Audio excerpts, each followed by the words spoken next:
Hello everyone and welcome to another game of Heroes of the Storm. Today I will be covering a Sergeant Hammer Siege build. The purpose of this build is to put out a lot of damage at a distance. First I will explain the build and then I will jump into a game to see how it plays. I personally really enjoy this hero as she is one of my favorites.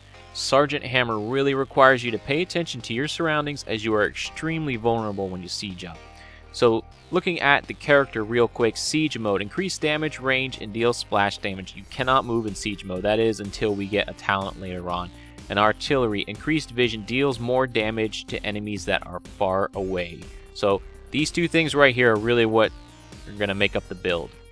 So, we go into our talents. Our level 1 talent, what we are going to pick is going to be Advanced Artillery. Increase the damage bonus to long distance enemies by 10%. So, this stacks with the basic artillery passive, so you'll get a 10% damage boost to enemies that meet this requirement.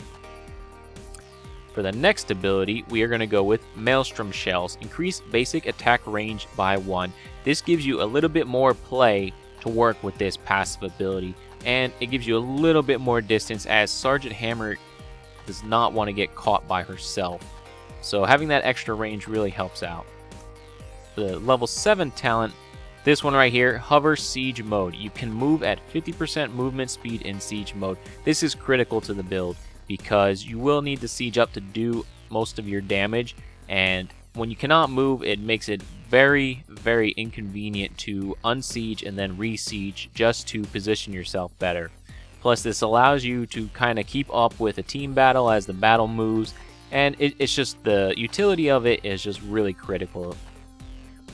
Then for level 10, we are going to go with Napalm Strike. Fire damaging napalm at enemies. This really helps out with your overall damage. It's on a 6-second cooldown. It helps out a lot with killing minions. It helps out a lot with just killing everything, really. And in my opinion, is superior to the blunt force gun. At level 13, what we are going to pick is this ability right here, First Strike. Basic attacks deal 25% more damage if you haven't been attacked within the last 5 seconds. So again, the key to this build is 1, range, and 2, staying in the back. So hopefully your team will be providing cover for you while you just sit in the back and pick off your enemies. And with the next ability we see, this is really going to help out. 25% more damage is a lot. Giant Killer is also a possibility, but I think this one is superior in terms of overall damage.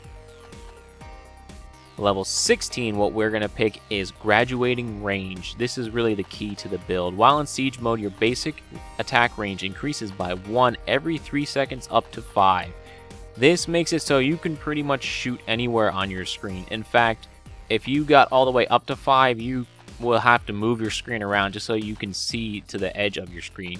Now, it doesn't necessarily mean you can hit anything because you still have to have sight, but so long as your team is moving with you, you will be able to pick off just about anything, and it makes it pretty hard for the enemy team to actually get in to get you once you have that graduated range going up. And for level 20, I like to pick, this really depends on how the game is going. I may go Resurgence of the Storm just because if I die I want to be able to come back quickly, or I'll go Advanced Lava Strike. Increased range and impact damage. This lets you fire your heroic ability just about as far as your graduating range will go. And that really helps out a lot with picking off enemy heroes and whatnot. So that's the build. Now we're going to jump into a game and see how it plays out. See you guys there.